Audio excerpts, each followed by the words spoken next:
Sa mapagpalang araw sa ating lahat, bago natin simulan ang ating klase ngayong hapon, ay inayahan ko ang lahat na tumayo para sa isang panalangin na pangunahan ni Binibining Andrea Rodriguez.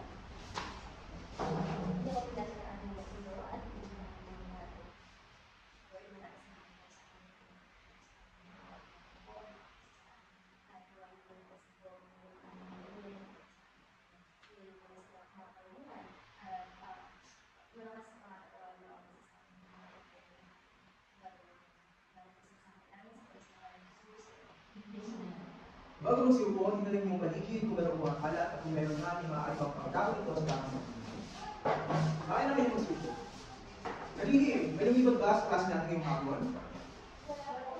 Lubos ako nagaganap sapagkat kumpleto kayo at walang lumiban sa ating klase ngayong hapon. Sa puntong ito, upang mas biglang ating hapon, inaaniyakan ko ang lahat na tumayo para sa ating pampasiglang awitin. Tumayo lahat. Iyahin ang inyong mapapanood sa harapan.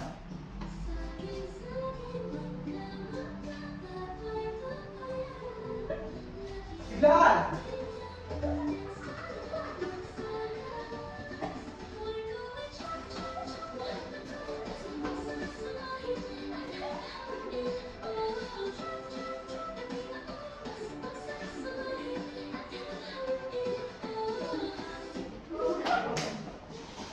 Isip na ba ang diwa ng bawat isa?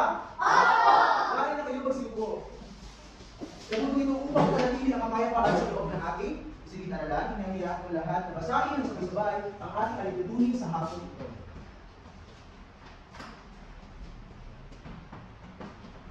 Basahin ng sabay-sabay ang ating mga alitutunin. Gumawa ng tahimik, magsalita ng mahinahon, makilahok sa gawain ng guro, respeto sa guro at sa kapwa mag-aaral. Lubos ba ang naunawaan ng ating mga alitutunin? Opo! Lubos ibang susundin ng ating mga alitutunin? Opo! Mahusay, parapakan ninyo mga sarili. Upang malaman kung meron kayong natutuhan sa ating nakaraang tinalakay, sino makapaglalakad na makapasa ang ating tinalakay noong nakaraang talakayan? Mr. Hans? Kung ating kong tinalakay na araw tungkol sa mga konsepto ng pagkain, ikaw yung sa ating tinalakay ng mga paranasin. Mahusay, lubos ang nag-aalala sapagkat inyo pa ang naunawaan at naalala ang mga bagay na tinalakay natin noong nakaraan. Sa puntong ito, sa pagsisimulan ng ating klase, nais ko hilingin o basahin ninyo sa harapan ang ating magiging layunin sa hapon ito. Basahin ng sabay-sabay ang mga layunin. Natutukoy ang elemento ng pagula. Naipagiliwanag ang elemento ng pagula. Naitatanghal ang buong spirit na may pagkakasunod-sunod na elemento ng pagula. Lubos ba ang naunawaan ng ating mga layunin? Opo! Nakakaasa ba kung malilinan natin ang ating layunin ngayong hapon? Opo! Mahusay, palapakan ninyo yung mga sarili. Sa puntong ito, upang simulan ang ating klase, nais muna magsagawa tayo ng isang gawain upang sa gayon, paunawaan ninyo kung ano nga ba ang magiging talakayan natin ngayong hapon. Basahin ng sabay-sabay ang ating panuto. Sino ang may sabi? Bumuo ng dalawang pangkat at makinig sa bawat pakilang na babasahin ng guro. At tukuyin kung alin-araw ang nagsasabi nito ayon sa ipagpapuntawa sa kanilang kalagayan. Ang makakuha ng malaking puntos ay siyang mananalo. Lubos ba ang naunawaan ng panuto? Oo! May pakikita ko sa inyong mga larawan. Narito ang larawan ng isang isda, larawan ng isang ibon, at larawan ng isang tao na kung saan ito yung magagamit natin, aso na kung saan ito yung magagamit natin sa pagpipilian. Lubos ba ang naunawaan? Oo! Para sa ating unang katanungan, pakiramdam ko yung nalalason na ako dahil sa mga plastic na palutang-lutang ito. Ano ang tamang sagot? Unang grupo? Isa po. Mahusay. Tama ang isda sapagkat ang mga isda, isa sa mga hayop na kung saan nakakaranas ng iba't ibang uri ng lason na kung saan makikita sa ating karagatan, katulad ng mga plastic at mga iba't ibang halat na nagtutulong sa kanila na pagkasira. Para sa ilang katanungan, pagod na ako dahil hindi ko makinig doon yung mga pagod ko. Pagod na ako doon kahit kakaroon na ako. Suko lang dono. Pinapangatawag na ako. Kaya ako lang, Edith. Ikaw na yun. Para sa ikalawang katanungan. Para sa ikalawang katanungan. Pagod na ako nung kakahanap ng aking tarahan. Ikalawang grupo. Mahusay, ibon. Dahil sa kasalukuyang panahon, sa labis na pagtututuan ng mga puno, nahihirapan ng mga ibon sa paghahanap ng kanilang tirahan. At para sa aming ikatlong katanungan. Kanino tayo po ito? Ako na ang magtatapon. Ikalawang grupo.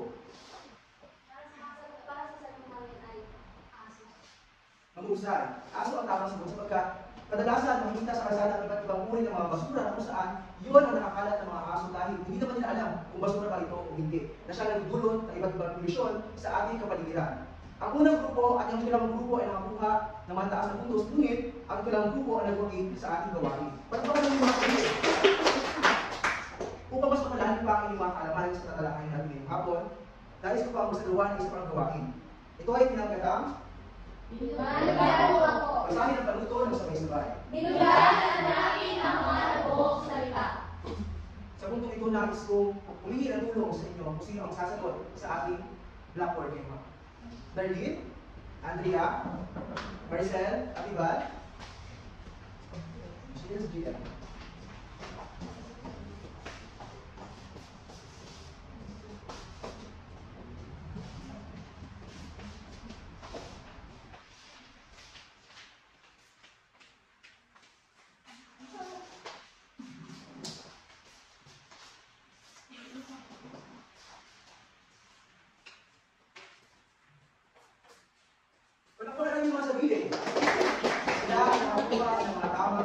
Ang mga bagay na kanilang nakuha o nasagutan ay ang kabuhan, simula, wakas, banghay, aral, at gitna. Ito ang mga bagay na matatalakay natin sa ating talakayan ngayong hapon na kung saan hindi makapagbibigay ng kaalaman sa inyo kung ano nga ba ang gusto at dapat natin talakayin patungkol sa pabula.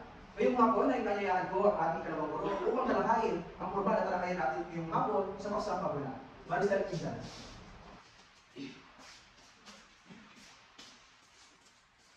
Para sa ating talakayan, handa na ba kayo? Oo! Ang ating tatalakayin ngayon ay patungkol sa elemento ng pabula. Pero bago yan, bago tayo magsimula sa ating talakayan, ay alamin na natin kung ano nga ba ang pabula. Pakibasa ang pabula. Ang pabula ay isang uri ng panikan na gumagamit ng mga hayop bilang tauhan kung saan kumikilos at nagsasalita sila na parang mga tao. Ang pabula daw ay isang maikling kwento na kung saan ang mga gumaganap dito ay ang mga hayop. Sila ang mga nag-isip ng mga kilos na kung saan ito ay mga nagsasalita na parang mga tao. Ngayon, tatalakayin na natin yung elemento ng pabula. Pero bago yan, kilala niyo ba kung sino ito? Hindi po. Siya si Aesop, na kung saan siya ang tinagawang unang ama ng mga pabula. Na pinatugan siyang Aesop parable.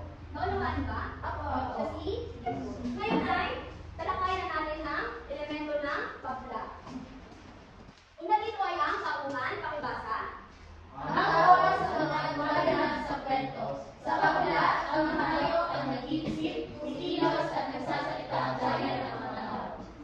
Ang tauhan ay, sa tauhan, ang elemento ng pabula, ito ang mga gumaganap sa isang kwento na kung saan sila ang nag-iisip o kumikilos sa isang kwento. Halimbawa na lamang ito, si Ipaklong at si Langga. Maunawaan ba ang tauhan? Oo. Sumunod naman ay ang tagpuan. Pakibasa ang tagpuan. Panahon at lugar na pinanggalingan ng kwento. Sa tagpuan, ito naman malalaman kung saan nangyari ang isang kwento at kung saan lugar ba nangyari ang isang maikling kwento. Halimbawa na lamang ito, sa isang gubat, isang hapon. Sumunod naman ay ang banghay. Pakibasa ang banghay. Dito nasaan ang pagkakasunod-sunod ng mga pangyayari. Makikita rin ang ugnayan ng tauhan, tagpuan at mga pangyayari sa elementong ito. Ang bangkay naman, ito ang mga pagkakasunod ng isang pangyayari sa isang kwento na kung saan dito na rin makikita ang tauhan, tagpuan at pangyayari. Na kung saan ay ang bangkay, kung wala ang bangkay, hindi mabubuo ang isang maikling kwento. Ngayon, ang bangkay, mayroon itong ilang bahagi. Una dito ay ang simula, pakibasa. Ito ay nakikilala ang tauhan, tagpuan at solidarity. Ito ay dapat na kawili-wili sa mga mabasa. Yan, sa simula, dapat ang kwento ay dapat kawili-wili na sa mga mababasa. At dito na rin pinapakita o pinapakilala ang mga tagpuan, tauhan at solidarity. Sumunod ay ang gitna. Dito ay nilalakad ang mga pangyayari mula sa pagkataas na kasiglahan hanggang sa kapanapanabik na tagpo. Sa gitna naman, dito na malalaman ang mga kapanapanabik na tagpo. At ang panghuli ay ang wakas. Pakibasa. Mababasa rito ang katapusan ng kwento at ang aral ng mensahe na mapupulot dito. Sa wakas naman, dito na malalaman ang wakas ng isang kwento at o ang katapusan nito. Dito na rin nakakapulot ng mga aral. Naunawaan ba ang elemento ng pabula? Oo! Ano ang elemento ng pabula?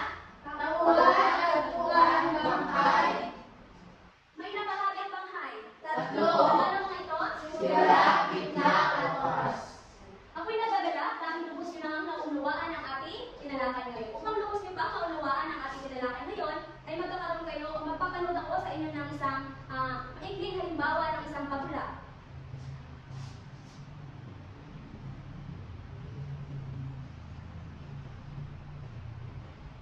Ito ay pinapangatang ang langgam at ang tipaklo. Pero bago iyan, ay pakibasa muna ang ating gabay na tanong upang ito inyong papupusan sa inyong panunood. Pakibasa ang ating gabay na tanong. Ano ang ginagawa ay langgam sa Tagalaw at bakit ito mahalaga? Bakit nahirapan si Tipaklong nang dumating ang maglamig? Paano ipinakita ng kwento ang pagkakaiba ng pag-uugali ni langgam at Tipaklong? Kung ikaw si langgam, mag-iipon ka rin ba sa panahon ng maglamig? Ano ang pinakamahalagang aral na mapulot mula sa kwento ito? Naunawaan ba ang ating gabay na tanong? Opo!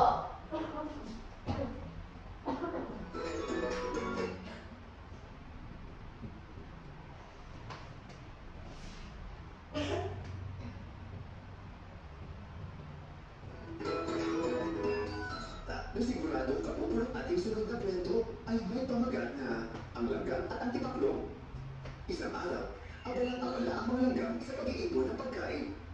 Higpit nila ang mga butil ng bigas at bumura ng kita sa paligid. Masaya silang nagtutulungan para sa kinabukasan. Dumaan ang isang tipaklong habang masayang tumutugtog ng kanyang violin.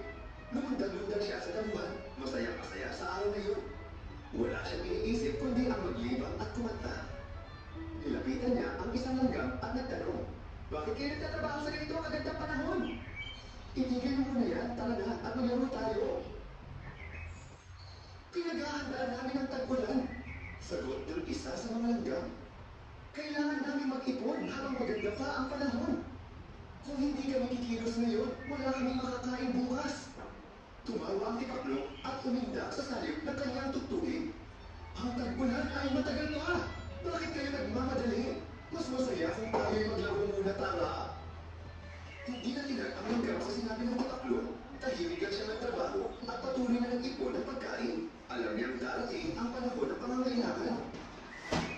Hindi nagtagal at dumating na ang tagpulan. Malakas ang hangin, malamig ang panahon at umaha sa paligid. Ang tipaklong ay giniginaw, basang-basa at gutom na gutom dahil wala siyang pagkain. Sa loob ng bahay ng langgam ay mainit at masagana. May sapat siyang pagkain na inipon noong tag-init. Hindi siya naggutom o nangamba kahit paulan ng malakas. Nagsisi ang tipaklong habang nanginginig sa lamig. Nais sana niyang maibalik ang oras para siya ay makapag-ipon ng pagkain. Natutunan niya na hindi palagi kasayahan ang dapat unahin. Masarap maglaro, pero mas mahalagang maging handa sa kinabukasan. Ang sipag at paghahanda ngayon ay tiyak na magbubunga sa hinaharap. Para sa iba pang Naunawaan ba ang ating nanood? Opo! Ngayon ay sagutin na natin ang mga gabay na tanong. Una, ano ang ginagawa ni langgam sa tag-araw at bakit ito mahalaga? Okay. Nag-iipon po sila ng makakain para sa tagpulan meron sila makakain.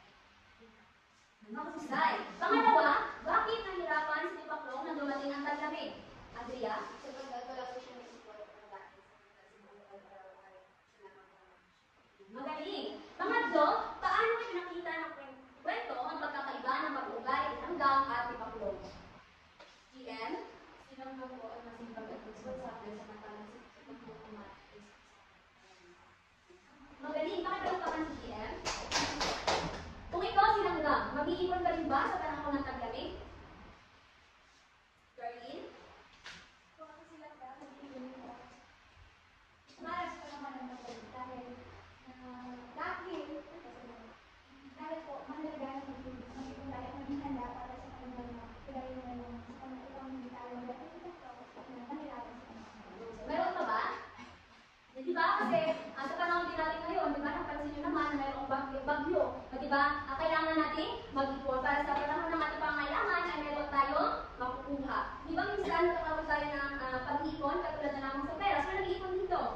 Di ba lahat tayo nag-iipon para magkakaroon tayo ng may makukuha tayo sa panahon ng ating pangangailangan. Kaya napakahalaga mag-ipon. Panglima, ano ang pinakamahalagang aral na magpulot mula sa kwento ito? Marvin? Ang pagiging masinong at mag-ipon sa panahon na tayo ay masagana pa. Sapagkat darating panahon na kung tayo man ay mag-ipon, meron tayo makukuha kung saan tayo magagamit natin sa ating pang-araw-araw. Mahuhusay, palakpakan ninyo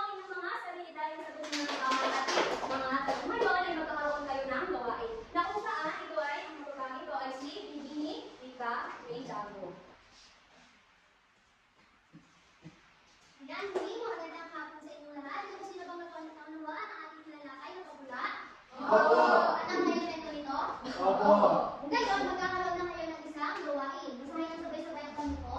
Papapagin ko kayo sa dalawang pangkat. Ang mga pangkat ay bibigyan ng pagkakataon na bumuo ng isang maikling script na magbibigay alay sa mga magbabasa. At ito ay itatakal sa pamamagitan ng dula-dulaan. Mayroon lamang kayong 5 minuto sa pagbuo ng script at 5 minuto sa pagtatama.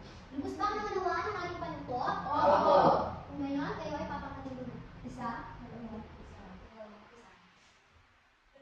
isa. Ayan. Pumunta na kayo sa inyong kanya-kanyang grupo. Dalawa.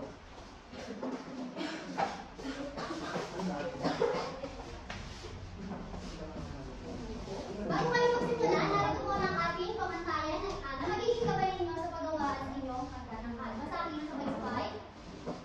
Ang script at pagtatakal ay may lumitan na pagkakasunod na pangyayari.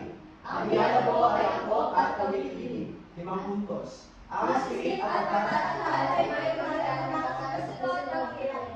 May pagkakalit sa pagbuo ng script at 3 puntos. Ang script at pagtatakal ay may kaunting kalikuhan sa pagkakasunod na pangyayari. 3 puntos. Ang script at pagtatakal ay may kaunting kalikuhan sa pagkakasunod na pangyayari. 2 puntos. Hindi malinaw ang pagkakasunod ng mga pangyayari na itatakal ng maayos. 10 puntos. Lubos bang naunawaan ang ating pamantayan? Opo. Ngayon, ang inyong 5 minuto ay magsisimulan.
Ayan, natapos na ang inyong mga script. Maaari na namin basa sa harap po ang inyo na mapagandaan ng inyong pagkakataon.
ako sa gilid. Pero,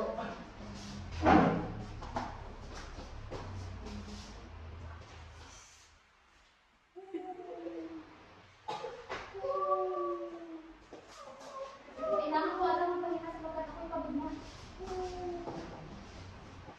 saan yung kalabot ko? Natapos na daw ang paligsahan at tuluyang pinalasin na daw ang tatagay. Pero alam na kwento kung bakit pagiging mayabang.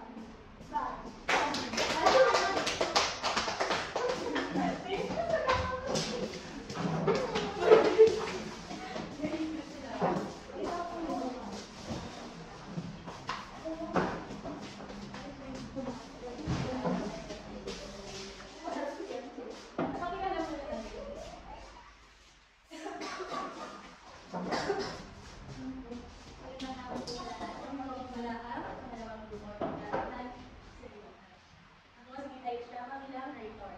Angela, bilang si Pato. Ako si Rangalit, bilang Maxine. Ako si Valerie bilang bunga ng saging. Ako si Sherwin Velasco, bilang pulo ng sabi. Sa isang karyo ay mayroong magkaibigan na nagngangalang Machi at Pago.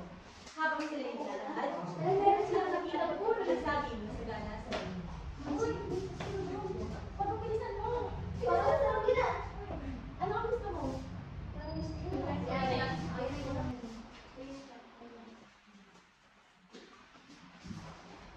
Masing, isa ang puno. Kailangan yan ako. Kaso, dalawang piraso na lang po eh. Wala ko sa kanila sa mga susunod na araw. Yun ba? Alagaan ko lang ang puno. Lumipas ang mga panahon, naubos ang bunga ng saging, at si Maching ay patuloy na nagbilang. Ngunit si Pago ay patuloy na nagiging masagana sa bunga ng saging. Gusto na?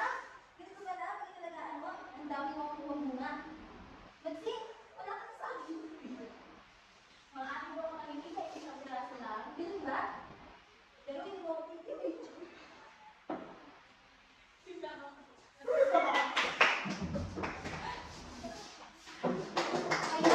Wala pa kanina yung mga sarili. Hindi ako natutuwa dahil naitaman ninyo ng maayos ang inyong kansay at gula. Ngayon, ang unang grupo ay nakakuha ng 5 puntos. Palakpan natin ang mga dahil naitahan nila ng maayos ang kanilang script. At ang ikalawang grupo ay nakakuha rin ng 5 puntos. Palakpan natin. Ngayon, para gusto niyo maunawaan ang ating tinalakay, magkakaroon ulit tayo ng isa gawain. Basahin ng sabay-sabay ang panuto. Prepare and share. Basahin at gawain ang pagpili ng ibigay ng katanungan. Pagkatapos ang pagpagnayan sa inyong kapareha upang may bahagi at kapag-usapan ang inyong ideya. Isulat ang inyong sagot sa isang buong papel at ilusita ito sa kaso. Naunawaan ba ang ating panuto? Opo. Ngayon, sabihin na kayo ang inyong gustong kapareha para sa ating gawain. Bisa na siya. Ayan na rin ang kapareha ang lahat. Opo. Ngayon, pumunta na kayo sa inyong kanya-kanyang kapareha. Ayan, makinig na muli. Ngayon, ang inyong katanungan na sasagutin ay, Sa page. makinig ang lahat. Ang katanungan na inyong sasagutin ay, bakit mahalagang pag-aralan natin ang elemento ng pagulat? Maaari na kayo magsimula sa inyong gawain.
Pagkakapagawaan ko na ng lalo ang kwento.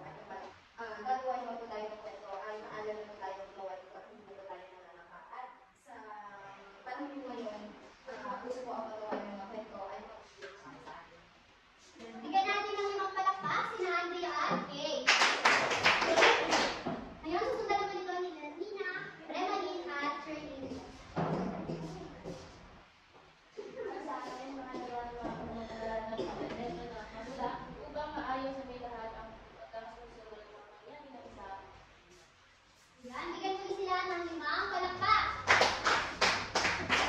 Yan, mahusay kayong lahat dahil nasagot nyo na maayos ang ating katanungan. Ngayon, magkakaroon muli kayo ng isang gawain upang mas lalo pa natin ang malaman at maunawaan ang ating paksang kinalakay. Basahin mo kayo sa kayo po.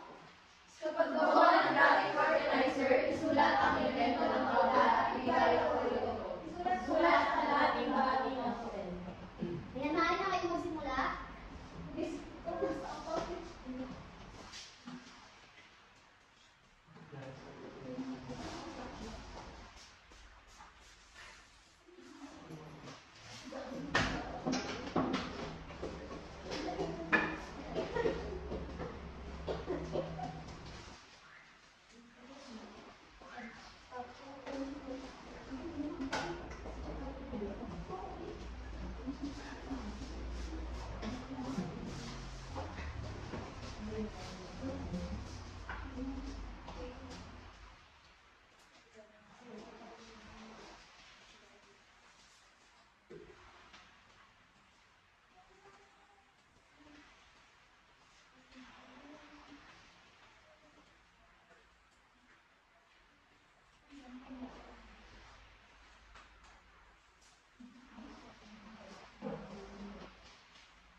Tapos na ba ang lahat? Ipasa na yung mga papel sa harapan? Opo.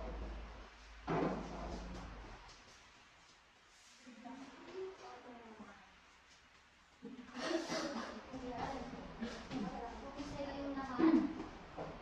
At dahil dyan, dahil alam kong gusto nilang naunawaan ang ating kinalakay, magkakaroon na tayo ng isang maikling pagsusubmit. Kumuha ng isang kapag na papel at sagutan ng mga susunod na katanungan.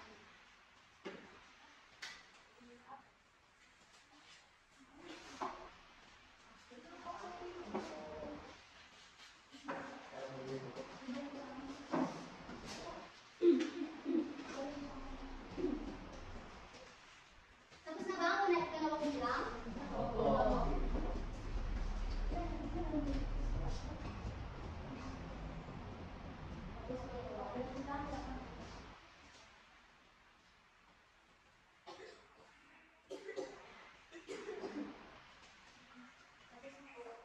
At para sa ating video.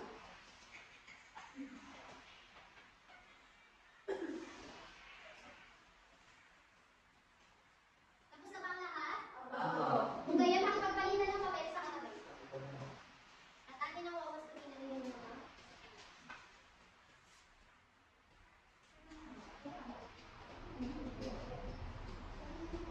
At para sa ating unang bilang, letter B. Yes. Para sa ikalawang bilang, C. Sa ikatlong bilang, B. Ika-apat, A. at ikalima, A. A. Yan, mahusay. Yan, mga